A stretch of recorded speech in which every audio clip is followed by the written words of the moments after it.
Betul.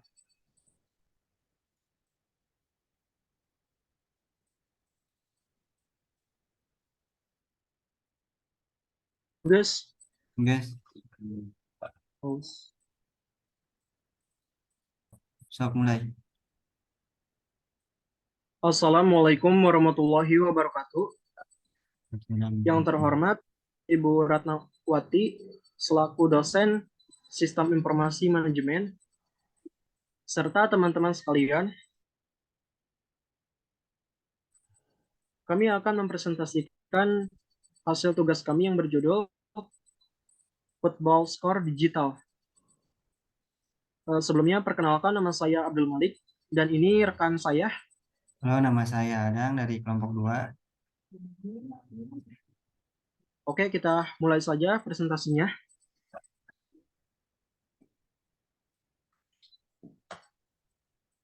Untuk latar belakangnya,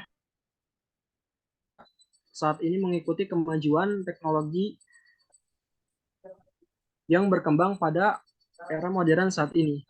Banyak alat pendukung yang digunakan saat pertandingan diselenggarakan serba canggih dan otomatis. Masalah yang terjadi di masyarakat umumnya yaitu kekurangan informasi mengenai pertandingan sepak bola secara utuh karena mereka harus mencari informasi satu persatu di hal berdampak pada tingkat minat masyarakat terhadap olahraga ini. Mereka berpikir bahwa olahraga ini termasuk olahraga yang keras. Berdasarkan beberapa masalah yang muncul di atas, dengan adanya suatu aplikasi terpadu yang dapat mencakup seluruh masalah mengenai informasi skor pertandingan sepak bola. Dengan adanya aplikasi ini diharapkan dapat menuntaskan masalah yang terjadi dan membantu langkah untuk melihat jadwal dan hasil pertandingan sepak bola di berbagai liga top dunia. Football Score Digital digunakan untuk melihat skor pertandingan sepak bola di berbagai liga. Football Score Digital juga bisa digunakan untuk menampilkan waktu dan skor pertandingannya untuk mempermudah pengguna melihat skor pertandingan sepak bola agar lebih cepat dan efisien. Lalu di sini ada solusi pengembangannya. Kebutuhan layanan informasi menjadi permasalahan bagi para penggemar bola. Football Score Digital hadir sebagai solusi untuk memenuhi kebutuhan tersebut. Di mana selain bisa melihat informasi pertandingan di Indonesia, website ini juga memberikan informasi di berbagai liga bagi para pengguna. Kualitas aplikasi ini juga tepat waktu dalam memberikan informasi terkait info skor dan hasil pertandingan di berbagai liga.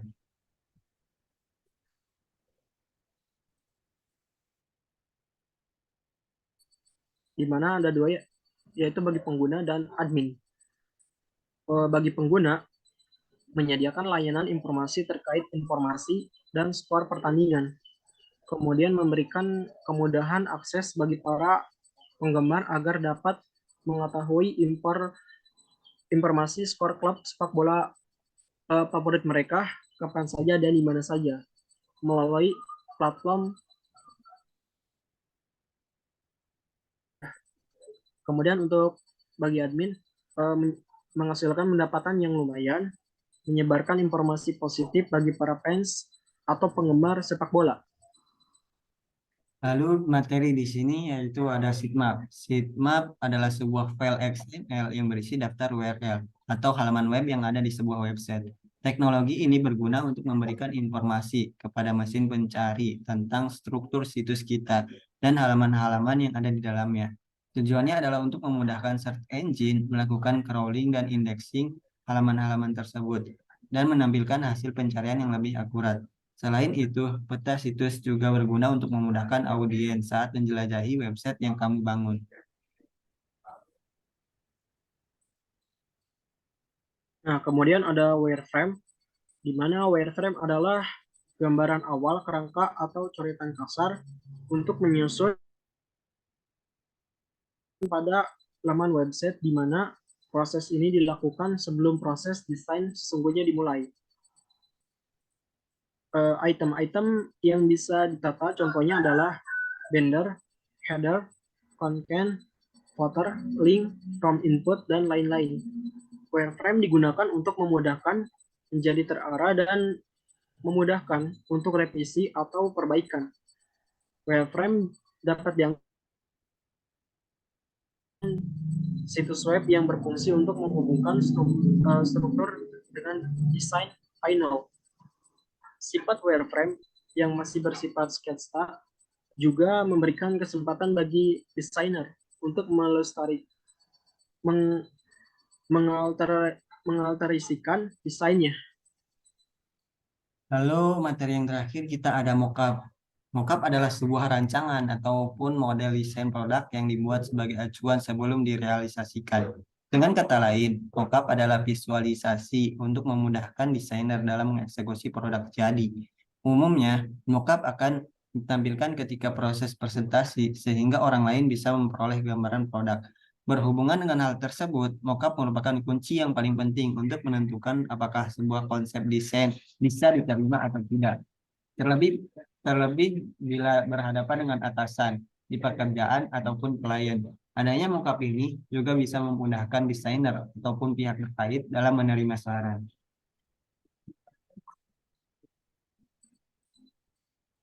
Kemudian ada Canva. Canva merupakan aplikasi yang telah hadir di tengah ramainya dunia teknologi. Aplikasi Canva merupakan program desain online yang menyediakan berbagai macam template desain yang bisa dipakai untuk membuat media pembelajaran. Canva merupakan salah satu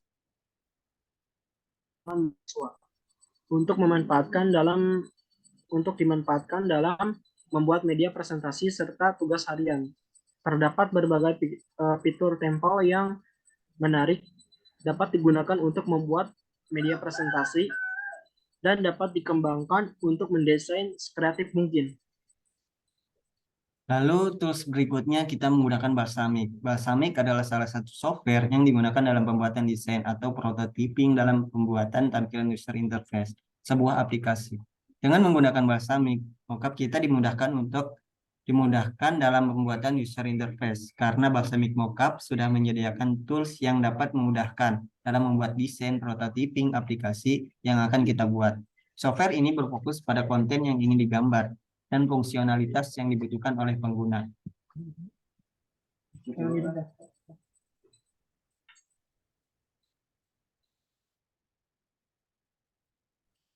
Pertandingan sepak bola dimainkan oleh dua tim yang masing-masing beranggotakan 11 orang. Masing-masing tim mempertahankan sebuah gawang dan mencoba menjebol gawang lawan. Sepak bola juga dapat diartikan sebagai permainan di mana dua tim yang terdiri dari 11 pemain menggunakan berbagai tubuh apapun kecuali tangan mereka mencoba mengarahkan bola ke gawang. Kiper yang diizinkan menyentuh bola dengan tangan dan hanya dapat melakukannya di dalam area penalti yang mengelilingi gawang. Tim yang mencetak lebih banyak gol itu menjadi pemenang. Lalu di sini kita ada sheet map-nya. Yang pertama di paling atas ada halaman login. Lalu pada halaman login ke tiganya ada home, lupa password, dan daftar. Lalu pada halaman home ada dua halaman yaitu pencarian dan menu. Lalu di lupa password kita ada halaman OTP verifikasi, lalu ubah sandi baru. Lalu pada bagian daftar kita ada OTP verifikasi. Lalu pada bagian menu kita ada 5 halaman yaitu jadwal, pengaturan, bantuan, tentang kami, dan keluar. Lalu ada pengaturan ada satu halaman yaitu informasi pribadi dan akun. Lalu tentang kami ada 3 halaman yaitu Facebook, Instagram, dan no WhatsApp.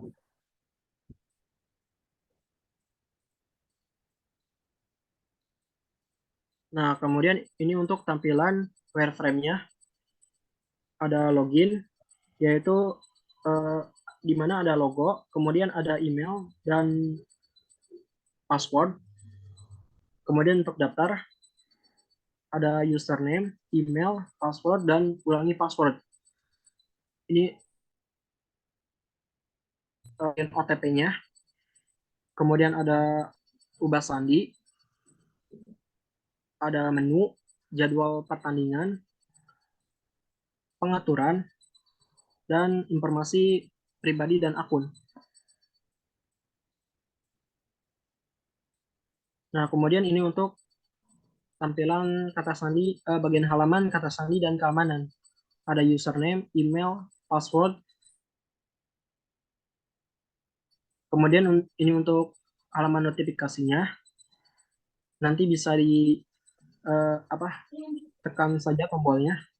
Kemudian ada pusat bantuan dan terakhir ada halaman tentang kami. Lalu di sini kita ada mockupnya. Pada halaman yang pertama ada halaman login. Pada halaman ini pengguna akan melakukan login dengan memasukkan email dan password aplikasi. Jika belum mempunyai akun, harus daftar terlebih dahulu. Jika lupa password, klik lupa password, maka akan diarahkan ke halaman lupa password dan memperbarui sandinya. Lalu yang kedua ada halaman daftar. Pada halaman ini, pengguna akan membuat akun pribadi dengan mengisi username, email, password, dan mengulangi password. Lalu klik pada bagian daftar.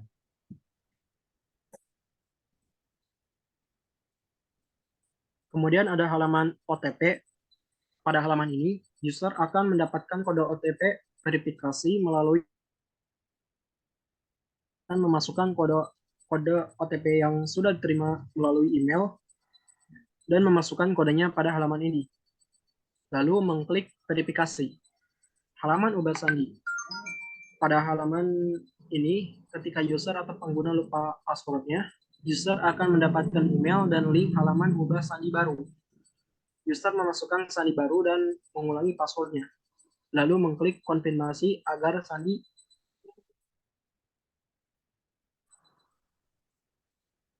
Lalu di sini kita ada halaman home atau menu. Pada halaman ini akan ditampilkan beberapa menu. User akan memilih beberapa menu yang ada di halaman ini. Jika user memilih menu jadwal pertandingan, maka akan ditampilkan tampilan jadwal dan seterusnya pada menu yang lain. User juga bisa memilih bahasa yang diinginkan.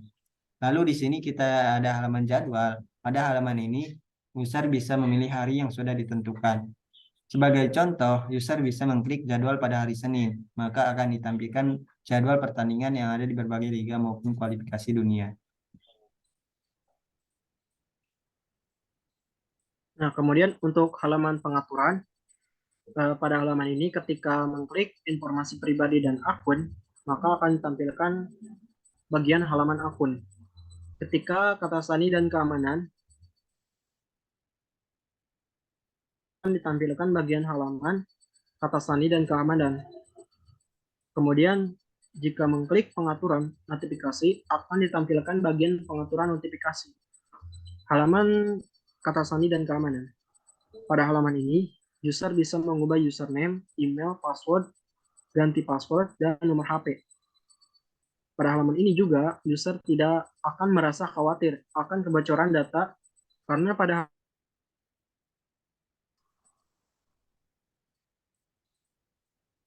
Lalu di sini ada halaman notifikasi. Pada halaman ini user bisa mengaktifkan notifikasi maupun menonaktifkannya. Lalu ada halaman pusat bantuan. Pada halaman ini user bisa meminta bantuan ketika ada masalah pada aplikasi ini. Lalu memasukkan masalah yang ada pada bagian permasalahan, lalu klik kirim.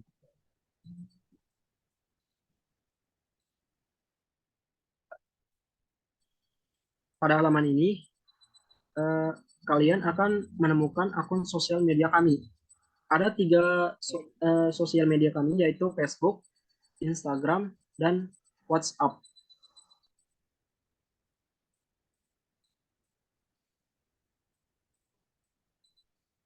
Sekian dari kami. Mohon maaf kurang lebihnya. Assalamualaikum warahmatullahi Wassalamualaikum warahmatullahi wabarakatuh. wabarakatuh.